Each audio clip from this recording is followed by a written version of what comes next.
ತುಪ್ಪ ತುಪ್ಪ ಕೊಡೋದು ಬೇಡ ಅಂತ. ತುಪ್ಪ ಕೊಡಂಗಿಲ್ಲ. ನೈಟ್ ಟೈಮಲ್ಲಿ ಕೊಟ್ಟರೆ ಕಾಫ್ ಆಗುತ್ತೆ. ಡೇ ಟೈಮಲ್ಲಿ ಕೊಟ್ಟರೆ ಜ್ವರ ಬರುತ್ತಾ ತುಪ್ಪದಿಂದ?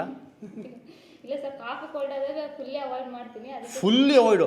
ಈಗ ಈ ನೆಗಡಿ ಅವನಿಗೆ 1 ಮಂತ್ ಇರುತ್ತೆ, ತುಪ್ಪ 1 month ಕೊಡಲ್ವಾ? Waste.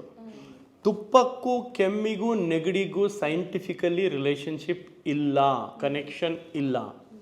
Ghee excellent for brain development. ಮಕ್ಕಳದು ಘೀಯಲ್ಲಿ ಹೆಲ್ದಿ ಫ್ಯಾಟ್ಸ್ ಇರ್ತದೆ. ಹೆಲ್ದಿ ಫ್ಯಾಟ್ಸು ಬ್ರೈನ್ದು ನರ್ವ್ಸ್ ಇರ್ತದಲ್ಲ, ನರ್ವ್ ಸೆಲ್ಸ್, ಅದನ್ನು ಇನ್ಸುಲೇಟ್ ಮಾಡ್ತದೆ. ತುಂಬ ಇಂಪಾರ್ಟೆಂಟ್ ತುಪ್ಪ. 6 ಮಂತ್ಸ್ ಬೇಬಿ ಆದ ತಕ್ಷಣ ತುಪ್ಪ ಶುರು ಮಾಡಬೇಕು.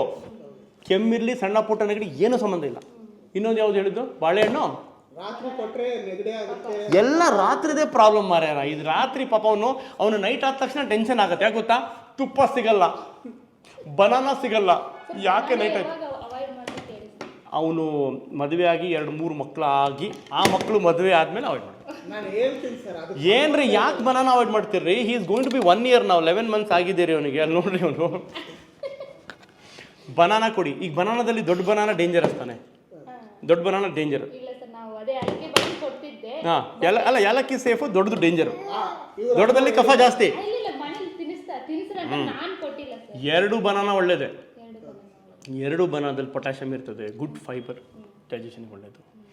ತುಪ್ಪ ಕೊಡಿ, ಫ್ರೂಟ್ಸಲ್ಲೆಲ್ಲ ಕೊಡಿ. ಆ್ಯಪಲ್ ಕೊಡಿ, ಎಕ್ಸಲೆಂಟ್. ಬನಾನಾ ಕೊಡಿ, ಪೊಮೊಗ್ರನೇಟ್ ಜ್ಯೂಸ್ ಮಾಡಿ ಕೊಡಿ. ಏನು ದಿನಕ್ಕೆ ಬರಲ್ಲ.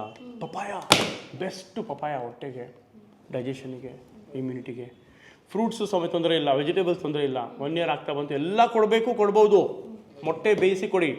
ತುಪ್ಪಕ್ಕೂ ಕೆಮ್ಮು ನೆಗಡಿಗೂ ರಿಲೇಷನ್ಶಿಪ್ ಸೈಂಟಿಫಿಕಲಿ ಇಲ್ಲ, ಜನರು ಮಾಡ್ಕೊಂಡಿದ್ದಾರೆ. ದಯವಿಟ್ಟು ಅದೆಲ್ಲ ಮೈಂಡಲ್ಲಿ ಇಟ್ಕೊಂಡು ನಮ್ಮ ಹುಡುಗಂಗೆ ಏನು ಇದು ಮಾಡಬೇಡಿ. ಈಗ ಮನೆಯಲ್ಲೇ ತುಪ್ಪ ಮಾಡ್ತಾರಂತವ್ರು. ನೀವು ಮನೇಲೆ ಮಾಡ್ತೀರಲ್ಲ ತುಪ್ಪ?